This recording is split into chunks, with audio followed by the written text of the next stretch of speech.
আসসালামু আলাইকুম। আশা করি আপনারা সবাই ভালো আছেন, সুস্থ আছেন, নিরাপদে আছেন। দর্শক বন্ধুরা, আজকে আবারও আমার বাগানে পেঁপে বাগানে চলে আসলাম।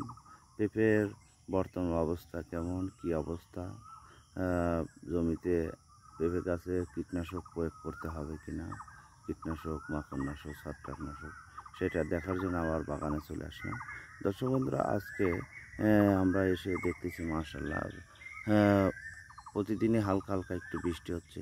আর পেঁপে গাছের জন্য কিন্তু যখনই বৃষ্টি হবে তখনই কিন্তু খুব ভালো। মনে করেন যে ঠান্ডা পরিবেশ পেলে এবং তাপমাত্রা কমে গেলে একটু পেঁপে গাছে কিন্তু ফল সেট হওয়া শুরু হয়।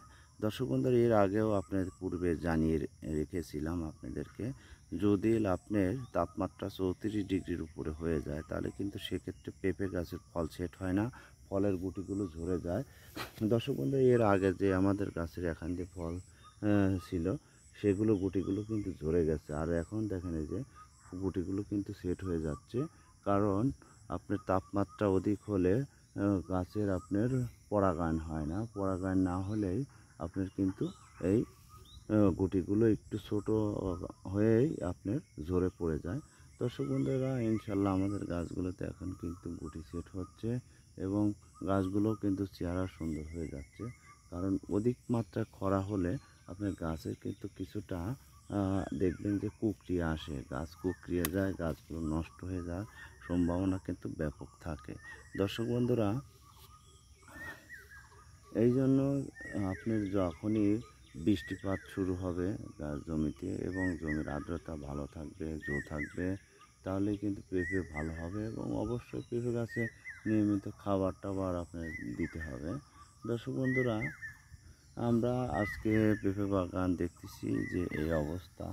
আপনার আরও কিছু ভিডিও আপনাদেরকে আমরা গাছের কিছু, এই যে দেখেন গাছের চেহারা কিন্তু ভালো আছে মাশাআল্লাহ। তবে আমরা মাঝে মাঝে বিষ প্রয়োগ করতে হয়। বিষ কিন্তু কীটনাশক না দিলে কিন্তু আসলে পেঁপে গাছ কিন্তু অত সহজে কিন্তু পেঁপে চাষ করা কিন্তু সম্ভব না।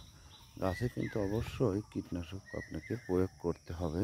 কীটনাশক যদি না দেন আপনি কিন্তু তাহলে পেঁপে কিন্তু ভালো পাবেন না। হাইব্রিড জাতগুলোকে অধিক মাত্রায় যত্ন, পরিচর্যা এগুলো কিন্তু বেশি বেশি করতে হয়।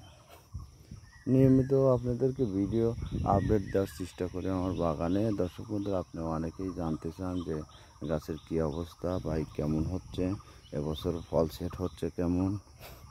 আবার অনেকে জানতে চান যে আমার গাছ মারা যাচ্ছে গোড়া পচা লেগে। দর্শক বন্ধুরা, তাদের জন্য আমি একটু শেয়ার করি। অবশ্যই আপনারা অ্যামেস্টার টপ প্রতি লিটার পানিতে 1 মিলি হারে মিশিয়ে গাছের গোড়া এবং গাছের মাথা দিয়ে যদি ভিজিয়ে দেন, যাদের গোড়া নিয়ে লেগেছে, অবশ্যই ইনশাল্লাহ 100 কাজ হয়। আমারও এরকম কিছু সমস্যা হয়েছিল, ইনশাল্লাহ দেওয়ার পরে কিন্তু আমি এখন 100 রেজাল্ট পেয়ে গেছি।